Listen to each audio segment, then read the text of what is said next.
प्रभु आसन आसीन भरी लोचन शोभा निरखी मुनिबर परम प्रवीण जोरी पान स्तुति करत।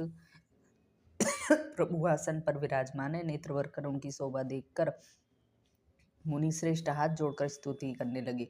हे भक्त वत्सल, हे कृपालु, हे कोमल स्वभाव वाले, मैं आपको नमस्कार करता हूँ। निष्काम पुरुषों को अपना परम धाम देने वाले आपके चरण कमलों को मैं बसता हूँ। आप नितांत सुंदर श्याम संसार रूपी समुद्र को मथने के लिए मंदराचल रूप फूले हुए कमल के समान नेत्रों वाले और मद आदि दोषों से छुड़ाने वाले हैं।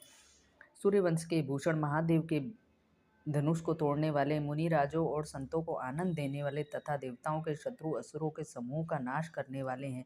आप कामदेव के शत्रु महादेव जी के द्वारा वदिंतिन ब्रह्मा आदि देवताओं से सेवित हैं। हे लक्ष्मीपति, हे सुखों की खान और सत्पुरुषों की एकमात्र गति, मैं आपको नमस्कार करता हूँ। हे प्रिय सचीपति के प्रिय छोटे भाई स्वरूपा शक्ति श्री सीता जी और छोटे भाई लक्ष्मण जी सहित आपको मैं बसता हूँ। जो एकांतवासी पुरुष मुक्ति के लिए इंद्रियादि का निग्रह करके क्षमतापूर्वक आपको बसते हैं, वे स्वकीय गति को प्राप्त कर लेते हैं। उनको जो एक अद्भुत प्रभु, इच्छा रहित ईश्वर, व्यापक सद्गुरु, सनातन तुरीय तीनों गुणों से सर्वथा है, वो केवल अपने स्वरूप में स्थित है, जो भाव प्रिय योगियों के लिए अत्यंत दुर्लभ है, अपने भक्तों के लिए कल्पवृक्ष सम और सदा सुखपूर्वक सेवन करने योग में निरंतर आपको बसता हूँ।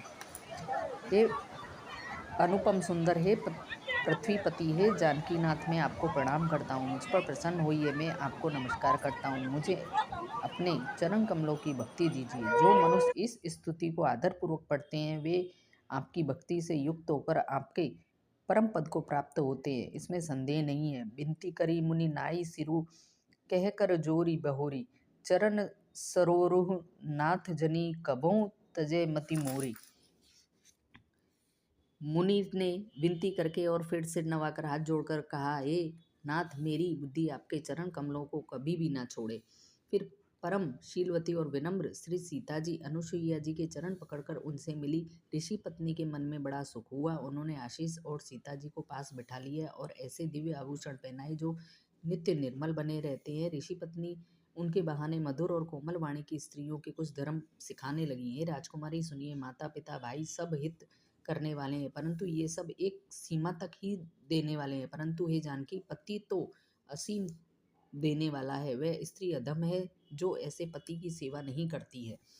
धैर्य, धर्म, मित्र और स्त्री, इन चारों की विपत्ति में ही